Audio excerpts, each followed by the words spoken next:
This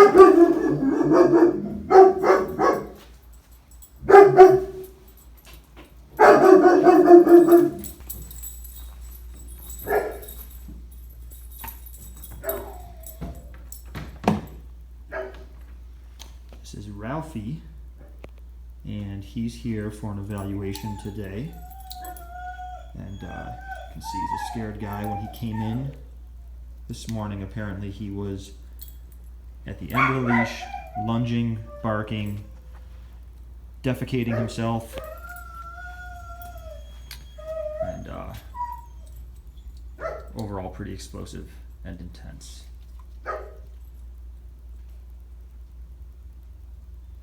You can see with his owner gone and without the restriction of the leash, his behavior is very different.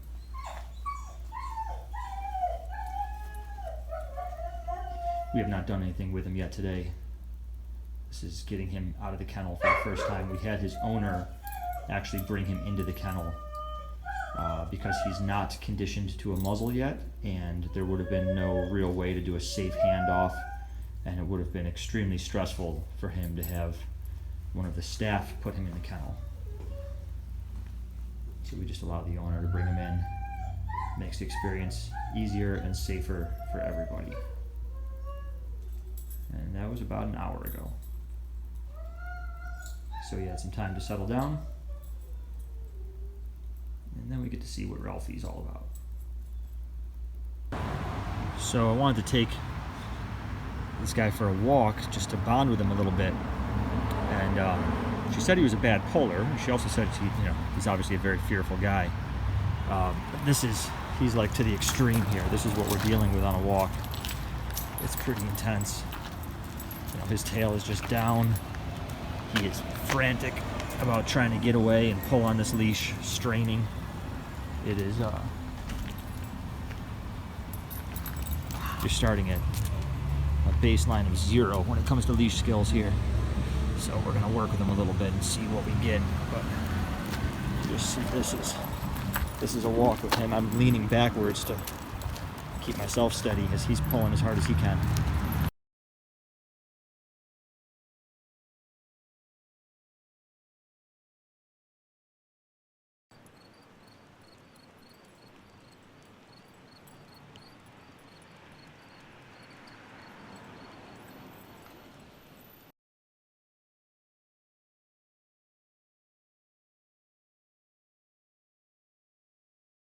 So one of the things I'm looking for when I'm socializing a dog like Ralphie for evaluation purposes is how confident is he with the other dogs, how assertive or how bold does he behave, and how sensitive is he.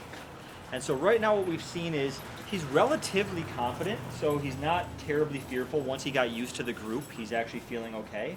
But he's not an incredibly bold or assertive dog. He isn't what you would call a dominant type dog.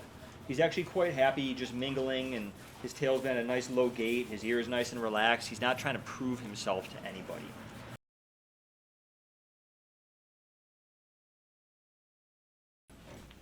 Doorways. Doorways matter, okay? This is a high value piece of real estate because when we're going out for a walk, we're all on this side, we want to get to that side, and this is the only place to go there, right? So who controls this real estate is in control. See how cautious he's being now, right? He's saying, okay, like you're in charge, man. You tell me where I need to be. This is a different dog now. This state of mind won't be lunging at people on walks, right? That's beautiful. See how nice and behind he was? Because now there's a consequence for being too close, right? That's exactly how that should feel. The way he gave you that nice breathing room. You weren't physically restricting him in any way. He was like, space is for you. It's yours to have. That's what you want to achieve at home. That's how every walk should start. That last repetition was perfect. And then your whole walk should feel like that, right? But if you practice this every day, this will become his default. He's very happy to walk behind because he's not a dog who's trying to be an alpha. So if you behave like the parent, you know what I mean? He'll very gladly be the child.